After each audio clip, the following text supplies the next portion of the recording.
Hey, MegaJeff here with some quick vinyl finds that have been recently acquired into my collection.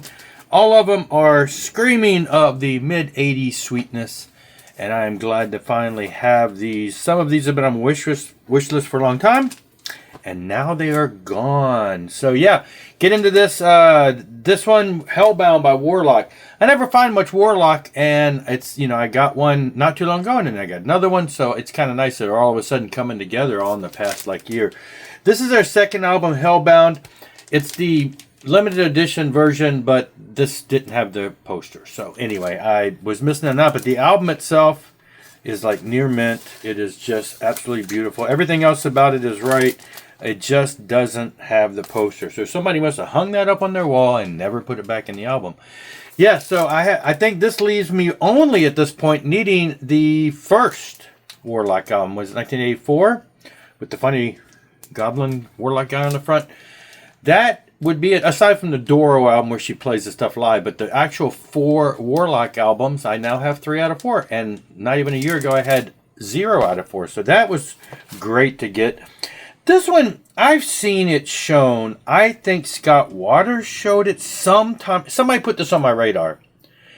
I didn't know anything about it, and somebody showed it. And I want to say somebody sent it to somebody, I don't know, VCLT, or was it just somebody showing it? But obscure, in my opinion, because I never heard of it, but Turn on the Fire by Psy. It's a Metal Blade artist, so as I've said in other videos, I'm going to buy anything from the 80s on Metal Blade. This is 1985. They're a Canadian band. It's really a quote-unquote band. It's 2 guys. Where's the picture? Here's a picture. As far as I can tell, it's mainly 2 guys. And even that, guitar player and a singer. Kind of glanced at what else they've done. I'm not really finding any other projects that either one of the guys have done. I haven't read every liner note, but I'm not seeing who else. I'm not clearly seeing who else played on this. What other? There's special thanks to people for rhythm guitar and whammy bar. Okay, for playing drums. Okay, the special thanks is where I'm seeing it. So okay, that's where they're hiding. Usually special thanks are just thanks, but anyway. One and done. No, there was a second album. This is 1980. What did I say? 5. And there was a 1988 album. So I am now on the lookout for that.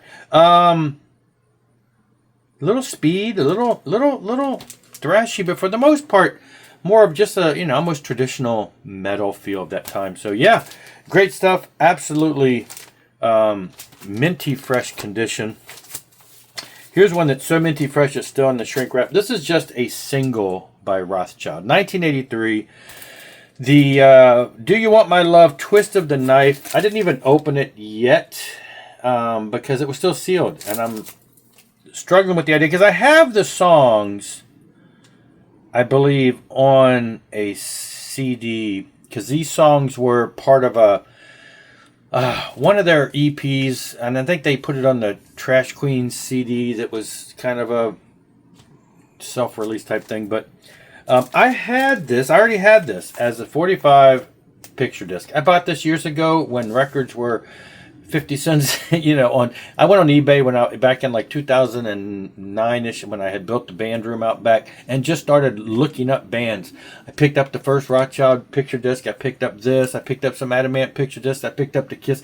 I bought a bunch of picture discs to hang up in my room where all of my music was, all of my CDs, all of my action figures, all of my whatever, and my drums and everything. So I've had this for years. It's an old picture disc. It plays. I'm just not a big fan of picture discs, so I wanted it on real, regular black vinyl. So I found it.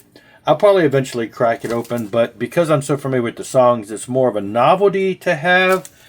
They have a couple singles like this, and I'm just, the collectivism in my mind, I want to pick up the Odysee by Rothschild. If you're not familiar with them, UK type glam band. Poison with spikes and studs. Yeah. And I talked about them in a recent video. So anyway, that was a great find. And then these were the greatest. Now this is the first Wild Dogs album. I saw this on a recent trip. That recent trip I took to Richmond. This was one of those records in that one store that I talked about where everything was really expensive, where I did come out with a couple decent things, but they had a lot of great things, but they wanted like $60, $70, $80 for them, and I wasn't going to pay that. This was one of the ones I had, so it brought it to mind. So I have been on the look at it. But this is 1983. It is like minty fresh. It is absolutely, I mean, whoever had it took great care of it. It's on shrapnel, so you know I'm going to buy it.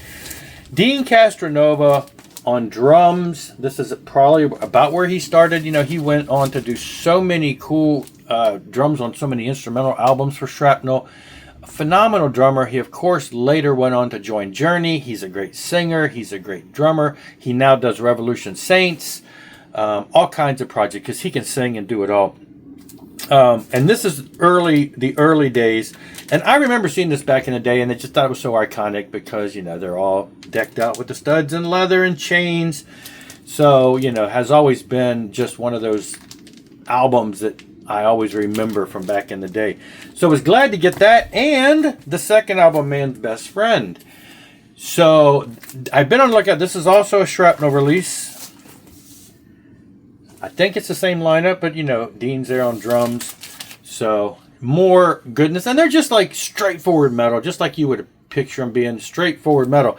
Now, those were the two that I needed because I already had the third album. However, you can see it's cut out. However, I bought this years ago on whatever that Deep Discounts website is. And people warned you, be careful. You know, even though you're paying $2, $3 for an album, you're getting albums that have been sitting in a warehouse in boxes in shrink wrap. It was still in shrink wrap. It's still, you know, and they're saying you could get some that are warped. Sure enough, this one is warped. Now, it's warped in the sense that the first song on each track has a little wave in it. And it will skip for like the first minute of the first song, at least on the one side. Maybe the back side doesn't. No, I think it probably, I recall it skipping too. So now I'm on the lookout to buy a new copy of this. So anyway, that I want to get one that doesn't skip. But I've had this for years because when I did discover that site, I bought a bunch of things. And I think there was this and one other album that was a little damaged. But everything else I got was a great deal. So there's only really 3 Wild Dogs albums. This is, I think, 87. And then the band kind of disbanded. But then in the 2000s, the singer put together a version, and it's by the singer's names, blah, blah, blah, Wild Dogs. And they have continued on doing other music throughout the 2000s and into the, I don't know when the last album was, somewhere in the past handful of years.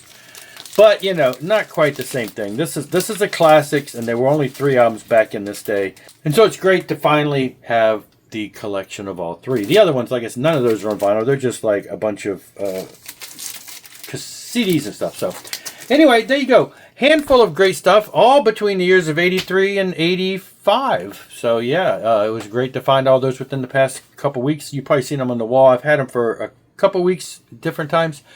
Just great stuff. Thought I would share. Do you know anything about these bands? These are the kind of obscure bands that I listened to growing up and that I'm always on the lookout for, trying to fill in my holes in my vinyl collection.